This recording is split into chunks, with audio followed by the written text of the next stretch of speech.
Now Scrooge must face the most fearful spirit of all, the spirit of Christmas yet to come, where he will learn what his actions in the past and the present will cost him in the future. A Christmas Carol by Charles Dickens. Read by Karl. Part 3. Stave 4. The Last of the Spirits. The phantom slowly, gravely, silently approached. When it came near him, Scrooge bent down upon his knee, for in the very air through which this spirit moved it seemed to scatter gloom and misery.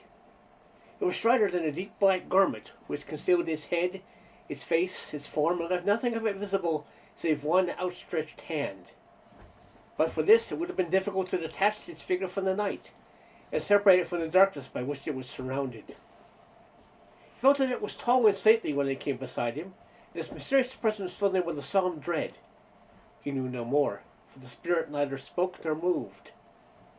"I am in the presence of the ghost of Christmas yet to come," said Scrooge. The spirit answered not, but pointed onward with its hand. "You're about to show me shadows of the things that have not happened, but will happen in the time before us," Scrooge pursued. "Is that so, spirit?" The upper portion of the garment was contracted for an instant in its folds, as if the spirit had inclined its head. That was the only answer he received. Although well used to ghostly company by this time, Scrooge feared the silent safe so much that his legs trembled beneath him, and he found he could hardly stand when he prepared to follow it. The spirit paused a moment, as observing his condition, and giving him time to recover. But Scrooge was all the worse for this. It thrilled him with a vague, uncertain horror, to know that behind the dusky shroud there were ghostly eyes intently fixed upon him, while he, though he stretched his arms to the utmost, could see nothing but a spectral hand and one great heap of black. "Ghost of the future," he exclaimed, "I fear you more than any spectre I have seen. But as I know your purpose is to do me good, and I hope to live to be another man from what I was, I am prepared to bear you company and do it with a thankful heart. Will you not speak with me?" They gave him no reply. The hand was pointed straight before them. "Read on," said Scrooge, "read on. The night is waning fast, and it is precious time to me, I know. Read on, spirit." The phantom moved away as it had come toward him. Scrooge followed in the shadow of his dress, which bore him up, he thought, and carried him along. They scarcely seemed to enter the city, for the city rather seemed to spring up about them, and encompass them of its own act.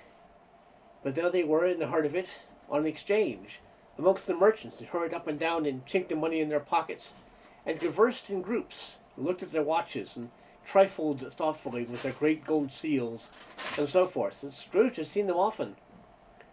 The spirit stopped beside one little knot of businessmen. Observing that the hand was pointed to them, Scrooge advanced to listen to their talk. "No," said a great fat man with a monstrous chin, "I don't know much about it either way. I only knew he's dead." "When did he die?" inquired another. "Must neither believe." "Why, what was the matter with him?" asked the third, taking a vast quantity of snuff out of a very, very large snuff box. "I thought he'd never die." "God knows," said the first with a yawn. "What had he done with his money?" asked a red-faced gentleman with a pendulous excrescence on the end of his nose that shook like the gills of a turkey-cock. "I haven't heard," said the man with the large chin, yawning again. "Left it to his company, perhaps. He hasn't left it to me, that's all I know." This pleasantry was received with a general laugh. "It's likely to be a very cheap funeral," said the same speaker, "for upon my life I don't know of anybody who'll go to it. Suppose we make up a party and volunteer." "I don't mind going if a lunch is provided," observed the gentleman with the excrescence on his nose, "but I must be fed if I make one." Another laugh. "Well, I'm the most disinterested among you, after all," said the first speaker, "for I never wear black gloves and I never eat lunch. But I'll offer to go if everybody else will." When I kind of think, I'm not at all sure that I wasn't his most particular friend, for we used to stop and speak whenever we met. Speakers and listeners scrolled away and mixed with other groups. Scrooge knew them and looked towards the spirit for an explanation. The phantom glided on into a street. His finger pointed to two persons meeting. Scrooge listened again, thinking the explanation might lie here. He knew these men also perfectly. They were men of business, very wealthy and of great importance. He had made a point always of standing well in their esteem in a business point of view, that is, strictly in a business point of view. "How are you?" said one. "How are you?" returned the other. "Well," said the first. "Old Scratches got his own at last, eh?" So I am told, returned the second. Cold, isn't it? Seasonable for Christmas time. You're not a skater, I suppose? No, no, something else to think of. Good morning. Not another word. That was their meeting, their conversation, and their parting. Scrooge was the first inclined to be surprised the spirit should attach importance to conversations apparently so trivial. But feeling sure they must have some hidden purpose, he set himself to consider what it was likely to be. That could scarcely be supposed to have any bearing on the death of Jacob, his old partner, for this was past, and his preference was the future. Nor could he think of any one immediately connected with himself to whom he could apply them. But nothing doubting that to whomsoever they applied, they had some latent moral for his own improvement, he resolved to treasure up every word he heard, and everything he saw, especially to observe the shadow of himself when it appeared. For he had an expectation that the contact of his future self would give him the clue he missed, and would render the solution of these riddles easy. He looked about in every place for his own image, but another man stood in his accustomed corner, and though the clock pointed to his usual time of day for being there, he saw no likeness of himself among the multitudes that poured into the porch. It gave him a little surprise, however, for he revolving in his mind a change of life, and thought and hoped he saw his newborn resolutions carried out in this. Quiet and dark beside him stood the phantom with his outstretched hand. When he roused himself from his thoughtful quest, he fancied from the turn of the hand and situation in reference to himself that the unseen eyes were looking at him keenly. It made him shudder and feel very cold. They left the busy scene and went into an obscure part of the town where Scrooge had never penetrated before, though he recognized the situation and its bad repute. The ways were foul and narrow, the shops and houses wretched, the people half naked, drunken, slipshod, ugly. Alleys and archways, like so many cesspools, disgorged their offences of smell and dirt and life upon the straggling streets, and the whole quarter reeked with crime, with filth and misery. Far in this den of infamous retort, there was a low-browed beetling shop, below a bent penthouse roof, where iron, old rags, bottles, bones, and greasy offal were bought. Upon the floor within were piled up heaps of rusty keys, nails, chains, hinges, files, scales, weights, and refuse iron of all kinds. Secrets that few would like to scrutinize were bred and hidden in mountains of unseemly rags, masses of corrupted fat, and sepulchres of bones. Sitting in among the wares he dealt in by a charcoal stove made of old bricks was a grey-haired rascal, nearly 70 years of age, which screened himself with cold air without by a frowsy curtaining of miscellaneous tatters hung upon a line, and smoked his pipe in all the luxury of calm retirement. Scrooge and the family noticed the presence of this man, just a woman with a heavy bundle slung to the shop. But she had scarcely entered when another woman, similarly laden, came in too.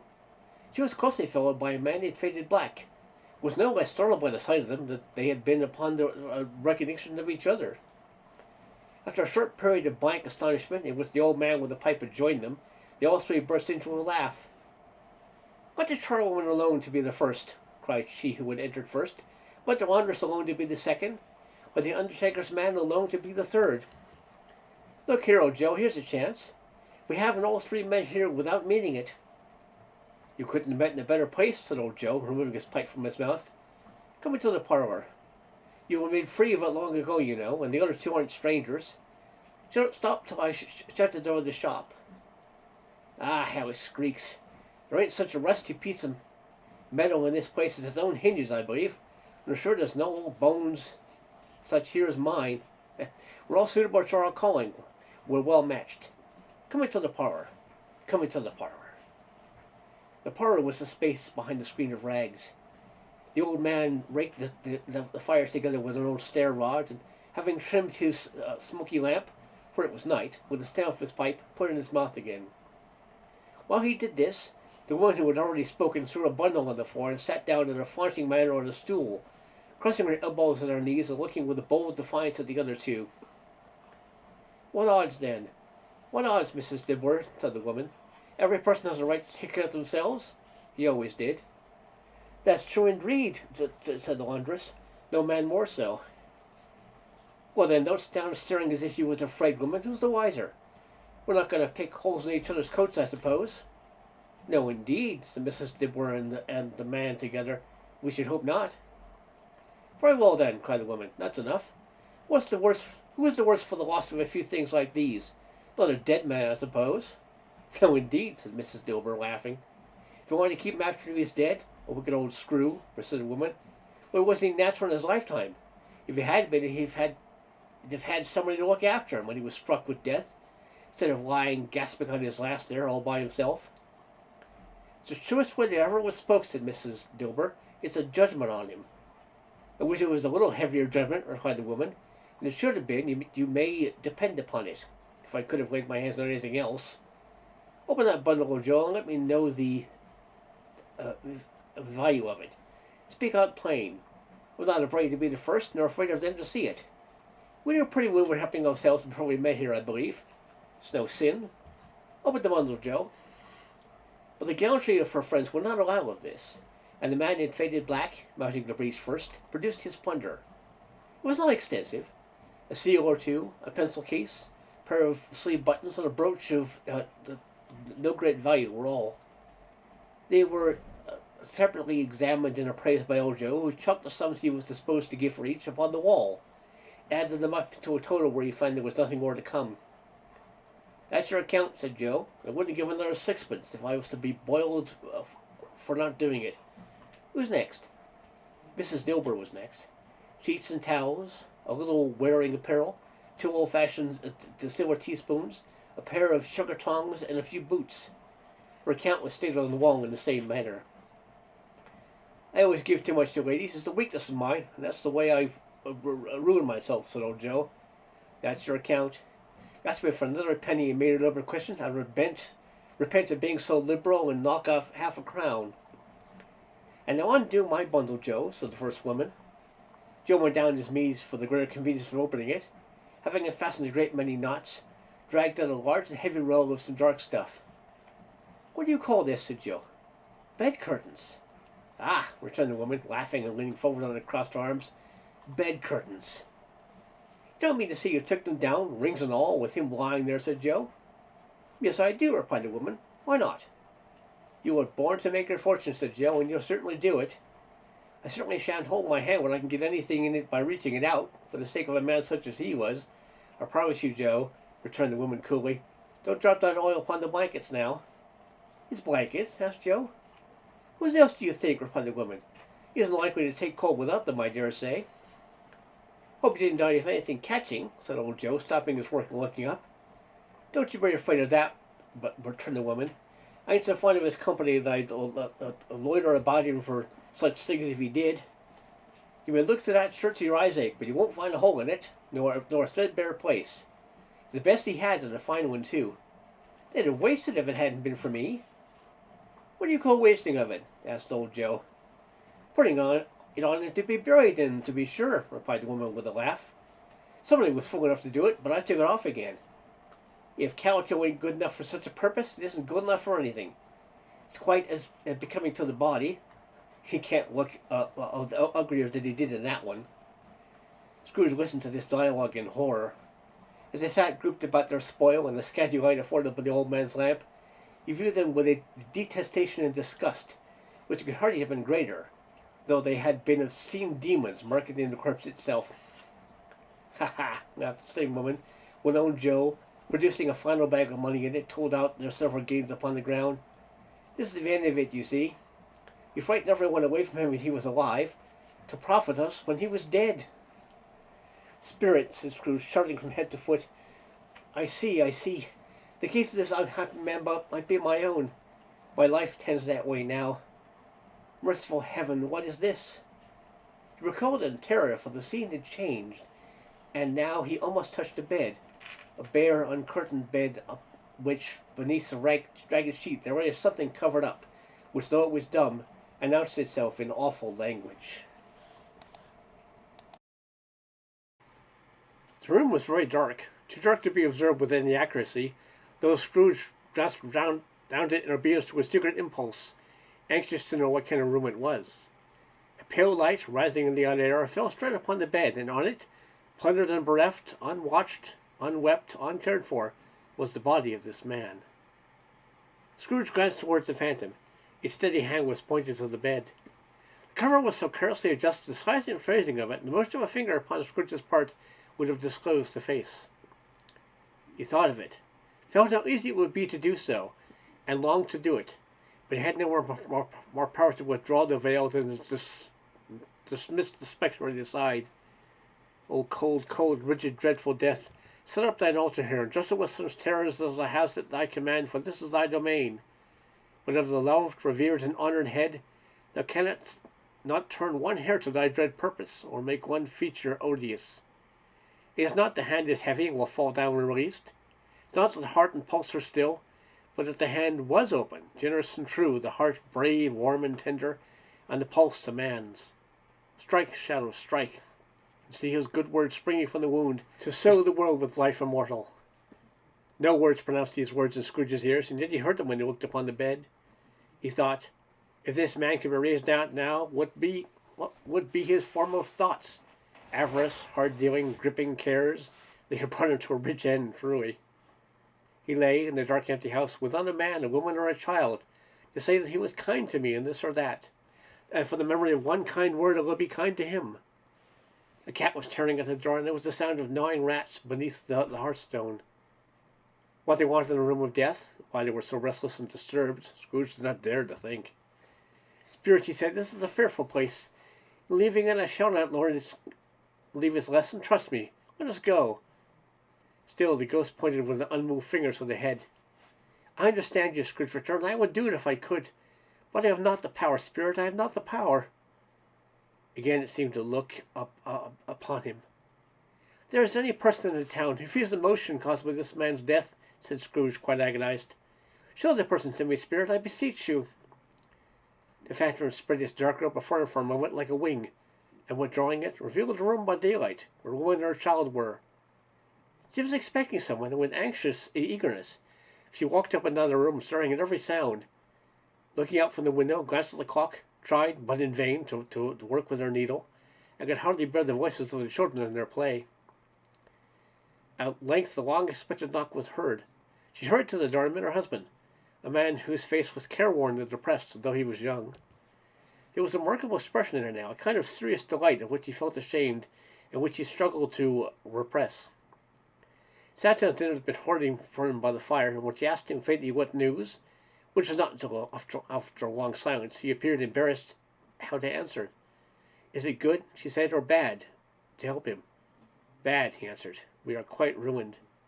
No, there is hope yet, Caroline. If you are lynched, she said, amazed, there is. Nothing is past hope if such a miracle has occurred. He is past relenting, said her husband. He is dead. She was a mild and patient creature if her face spoke truth, but she was thankful in her soul to hear it. She said so with clasped hands. She prayed forgiveness the next moment and was sorry, but the first was the emotion of her heart. What the half-drunken woman I told you of last night said to me when I tried to see him within a week's delay, and what I thought was a mere excuse to avoid me, turns out to have been quite true.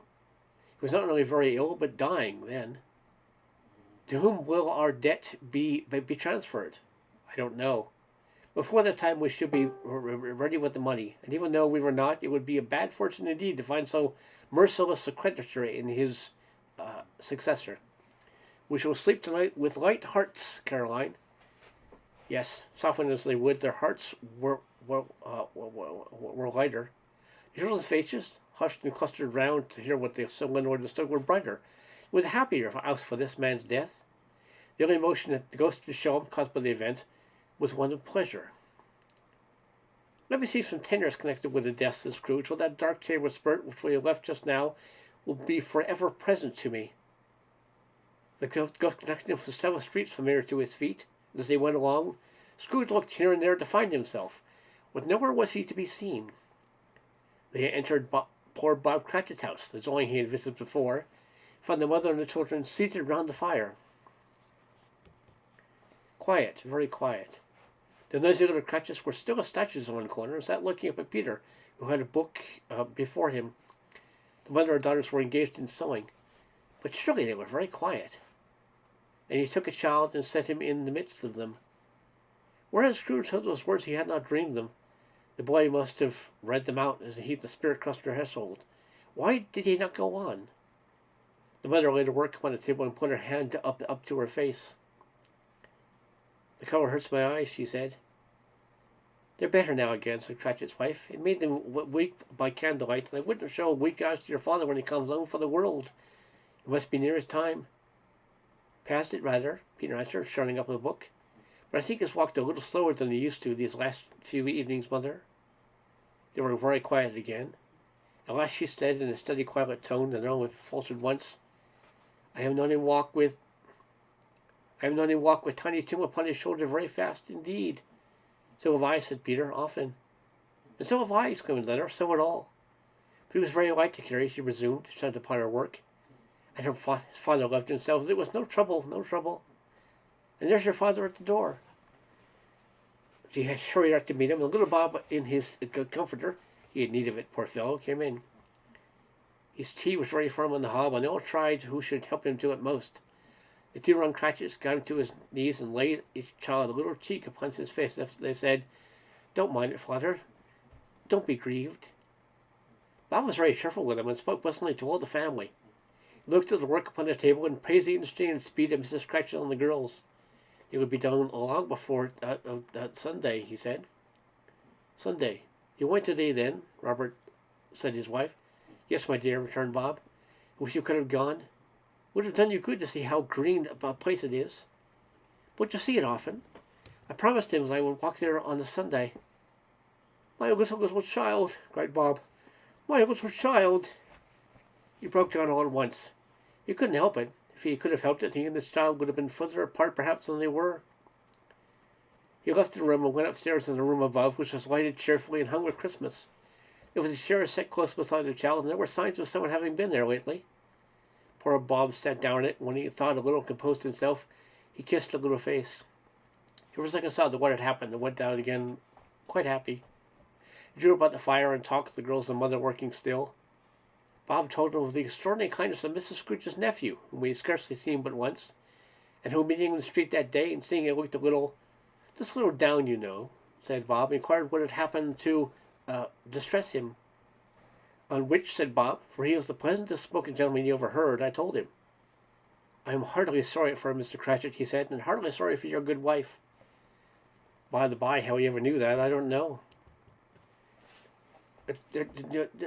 Knew what, my dear? Why, that you were a good wife, replied Bob. Everybody knows that, said Peter. Very well observed, my boy, cried Bob. I hope they do. Heartily sorry, he said, for your good wife.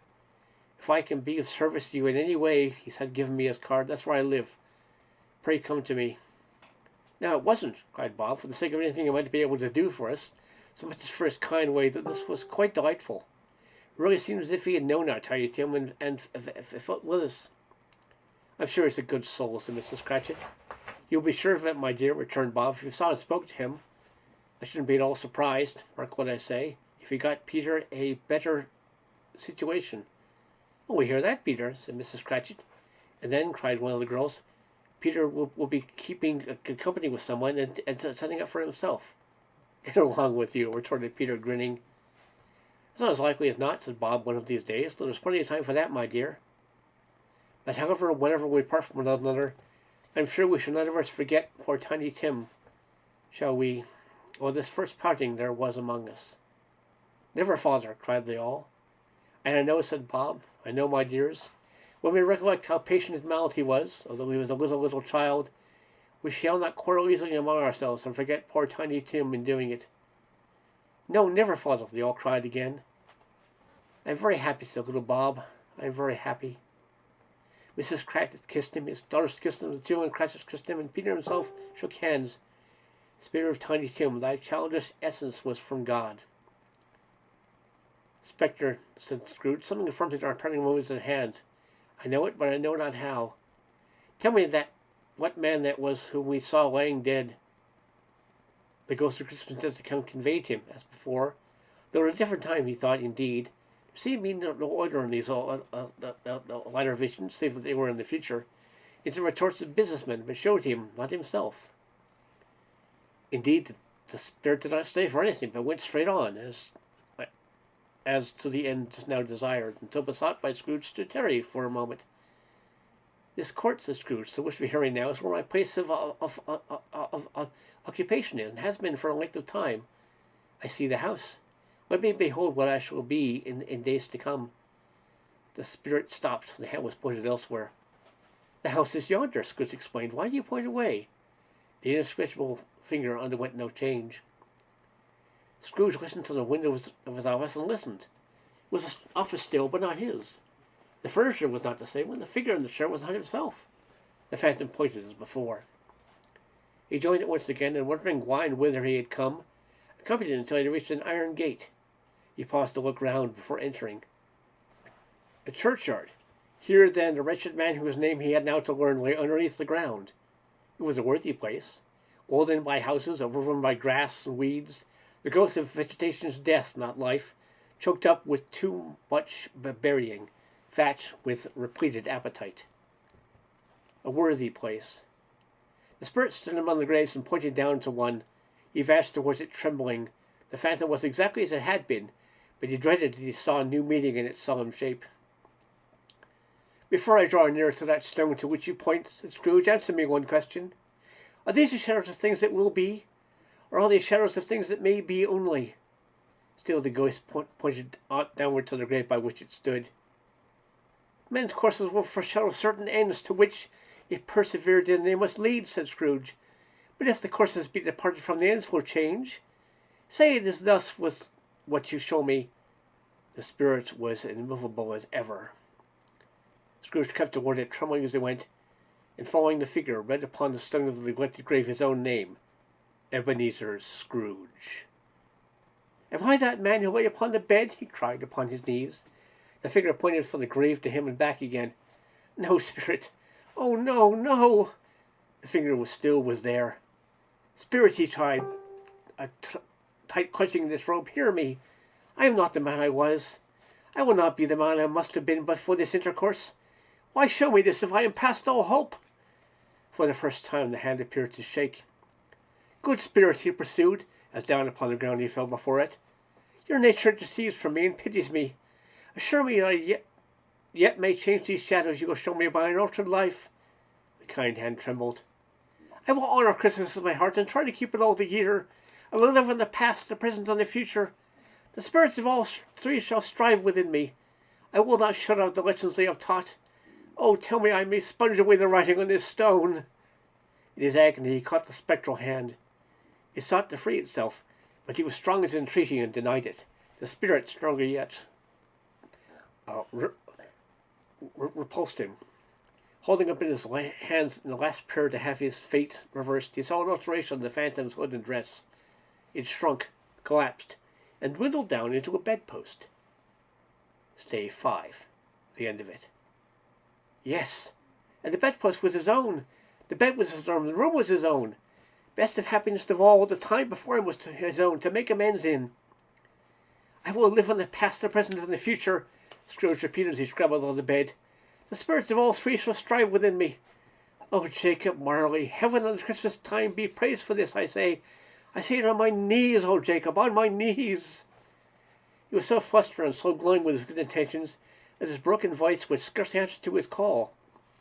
He had been sobbing violently in his conflict with the spirit, and his face was wet with tears. They are not torn down, cried Scrooge, folding one of his bed curtains in his arms. They're not torn down, rings and all. They are here. I am here. The shadow of things that would have been may be dispelled. They will be. I know they will. His hands were busy with his garments all this time, turning them inside out, putting them on upside down, tearing them, mislaying them, making them parties to every kind of extravagance.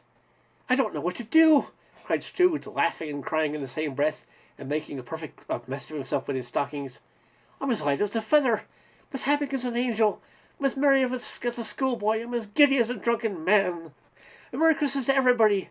A Happy New Year to all the world. He had frisked in the sitting room, was now standing there, perfectly winded. There's the saucepan that the girl was in, cried Scrooge, starting off again and going round the fireplace. There's the door by which the ghost of Jacob Marley entered. There's the corner where the ghost of Christmas present sat. There's the window where I saw the wandering spirits. It's all right, it's all true, it all happens. Really, for a man who had been so out of practice for so many years, it was a splendid laugh, a most illustrious laugh, the father of a long, long line of brilliant laughs. I don't know what day of the month it is, said Scrooge. I don't know how long I've been among the spirits. I don't know anything. I'm quite a baby. Never mind, I don't care. I'd rather be a baby. He was checked his transports with the churches ringing out the lustiest peals he ever heard. Clash, clang, hammer, ding-dong, bell, bell, dong-ding, hammer, clang, clash. Oh, glorious, glorious! Range to the window he opened and put out his head. No fog, no mist, clear, bright, jovial, stirring cold. Cold, piping for the blood to dance to, golden sunlight, heavenly skies, sweet fresh air, merry bells. Oh, glorious, glorious! What's today? Cried Scrooge, calling downward to a boy in Sunday clothes, who perhaps had loitered in to look about him. Eh? Returned the boy with all his might of wonder. What's today, my fine fellow? Said Scrooge. Today? Replied the boy. Why, Christmas Day. It's Christmas Day, said Scrooge to himself. I haven't missed it. The spirits have done it all in one night. They can do anything they like. Of course they can, of course they can. Hello, my fine fellow. Hello, returned the boy. Do you know the poulterers on the next street but one, at the corner? Scrooge inquired. I should hope I did, replied the lad. An intelligent boy, said Scrooge, a remarkable boy. Do you know whether they've sold the price turkey that was hanging up there? Not the, a little price turkey, the big one? What, the one as big as me? Returned the boy. What a delightful boy, said Scrooge. It's a pleasure to talk to him. Yes, my buck. It's hanging there now, replied the boy. It is, said Scrooge. Go and buy it. What, explained the boy. No, said Scrooge, I'm in earnest. Go and buy it and tell them to bring it here that I may give them the direction where to take it. Come back with a man and I'll give you a shilling. Come back with him in less than 5 minutes and I'll give you half a crown. The boy was off like a shot. He must have had a steady hand trigger who could have got off a shot half as fast. I'll send it to Bob Cratchit, whispered Scrooge, rubbing his hands and splitting it with a laugh. He shan't know who sends it. It's twice the size of the Tiny Tim.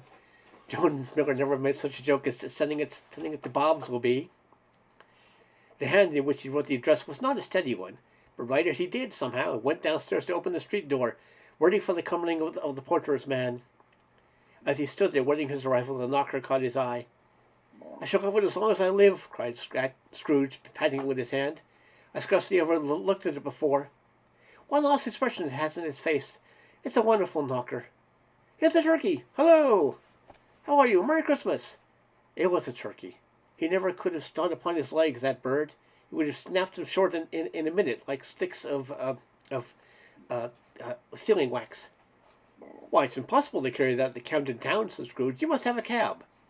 The checker for which he said this, and the checker for which he paid for the turkey, and the checker for which he paid for the cab, and the checker with which he recompensed the boy, were always to be exceeded by the chuckle with which he sat down breathless in his chair again and chuckled until he cried.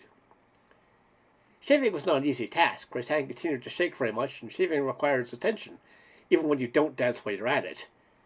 But if he had cut the end of his nose off, you would have put a piece of sticking plaster over it and been quite satisfied. He dressed himself with all his best, and at last got out into the streets. People were by this time pouring forth, as he had seen him with the ghost of a Christmas present, and walking with his hands beside him, Scrooge regarded everyone with a delightful smile. He looked so irresistibly pleasant, in a word, that 3 or 4 good-humoured fellows said, "Good morning, sir. Merry Christmas to you." And Scrooge said it often afterwards, that of all the blithe sounds he had heard, those were the blithest in his ears. He had not gone far, when coming on toward him, he beheld the portly gentleman who had walked into his counting-house the day before and said, "Scrooge and Marley's, I believe." It sent a pang across his heart to think of this gentleman would not look upon him when they met, but he knew what passed straight before him, and he took it. "My dear sir," said Scrooge, quickening his pace and taking the old gentleman on both his hands, How do you do? I hope you succeeded yesterday. It was very kind of you. A Merry Christmas to you, sir." "Mr. Scrooge." "Yes," said Scrooge, "it is my name, and I fear may not be pleasant to you. Allow me to ask your pardon. And will you have the goodness—" Here Scrooge whispered in his ear. "Lord bless me," cried the gentleman, as if his breath were taken away. "Why, dear Mr. Scrooge, are you serious?" "If you please," said Scrooge, "not a farthing less. A great many back payments are included, I assure you. Will you do me that favour?" "My dear sir," said the other, shaking hands with him, "I don't know what to say." "Don't say anything, please," responded Scrooge. "Come and see me. Will you come and see me?" I will, cried the old gentleman, and it was clear he meant to do it. Thank you, said Scrooge. I am much obliged to you. I thank you 50 times. Bless you. He went to church and walked about the streets and watched the people hurrying to and fro and patted children upon the head and questioned beggars and looked down to the kitchens of houses and up to the windows and found that everything could yield him pleasure. He never dreamed that any walk, that anything, could give him so much happiness. In the afternoon he turned his steps toward his nephew's house. He passed the door a dozen times before he had the courage to go up and knock, but he made a dash and did it. Is your master at home, my dear? Said Scrooge to the girl. Nice girl, very. Yes, sir. Where is he, my love? Said Scrooge. He's in the dining room, sir, along with mistress. I'll show you upstairs, if you please. Thank ye. He knows me, said Scrooge, with his hand already on the dining room lock. I'll go in here, my dear. Turning gently and silently facing round the door. They were looking at the table, which was spread out in great array, for this young housekeeper is always nervous on such points, and liked to see that everything is right. Fred, said Scrooge. Dear heart alive, how his niece by marriage started. Scrooge had forgotten for the moment about her sitting on the corner with the footstool, or he wouldn't have done it on any account. Why, bless my soul, cried Fred. Who's that? It's I, your Uncle Scrooge. I've come to dinner. Will you let me in, Fred? Let him in? It's a mercy he didn't shake his arm off. He was at home in 5 minutes. Nothing could be harder. His niece looked up the same. So did Topper when he came. So did the plump sister when she came. So did everyone when they came. Wonderful party, wonderful games, wonderful unanimity, wonderful happiness. But he was early at the office the next morning. Oh, he was early there. If he could only be there first and catch Bob Cratchit coming in late. That was the thing he had set his heart upon. And he did it. Yes, he did. The clock struck 9. No Bob. A quarter past. No Bob. He was full 18 minutes and a quarter behind his time. Scrooge sat with his door wide open that he might see him coming to the tank. His hat was off before he opened the door, his comforter too. He was on his stool in a hurry, driving away with his pen as if he were trying to overtake 9 o'clock. Hello, growled Scrooge's accompanied voice, near as he could feign it. What do you mean by coming here at this time of day? I am very sorry, Sir Bob. I am behind my time. You are? Repeated Scrooge. Yes, I think you are. Step this way, sir, if you please. It's only once a year, sir, pleaded Bob, appearing from the tank. It shan't be repeated. I was making rather merry yesterday, sir. Now, I'll tell you what, my friend, said Scrooge. Not going to stand this sort of thing any longer. And therefore, he continued, leaping from his stool and giving Bob such a dig in the waistcoat, he staggered back in the tank again. And therefore, I'm about to raise your salary. Bob trembled and got a little to the nearest of the ruler. He had a momentary idea of knocking Scrooge down with it, holding him and calling out to the police on the court for help and a straight waistcoat. A Merry Christmas, Bob, said Scrooge with an earnestness that cannot be mistaken as he clapped him up on the back. A Merry Christmas, Bob, my good fellow, that I have given you for many a year. I'll raise your salary, and did you to a distress-stricken family. We'll discuss you for this very afternoon over a Christmas bowl of smoking bishop. Bob, make up the fires and buy another coal before you dot another I, Bob Cratchit. Scrooge was better than his word. He did it all and infinitely more. And to Tiny Tim, who did not die, he was the second father. He became as good a friend, as good a master, as good a man as the good old city knew, or any other good old city, town, or borough in the good old world. Some people laughed to see the alteration in him, but he let them laugh and little heeded them. He was wise enough to know that nothing ever happened on this globe for good, at which some people did not have their fill of laughter on the outset. Knowing that such as these would be blind anyway, he thought it quite well that they should wrinkle up their eyes in grins, and have the malady in less attractive forms. His own heart laughed, and that was quite enough for him. He had no further dealings with spirits, but lived upon the total abstinence principle ever afterwards. It was always said of him that he knew how to keep Christmas well, if any man alive possessed the knowledge. May that be truly said of us, and all of us. And so, as Tiny Tim observed, God bless us, every one. The end.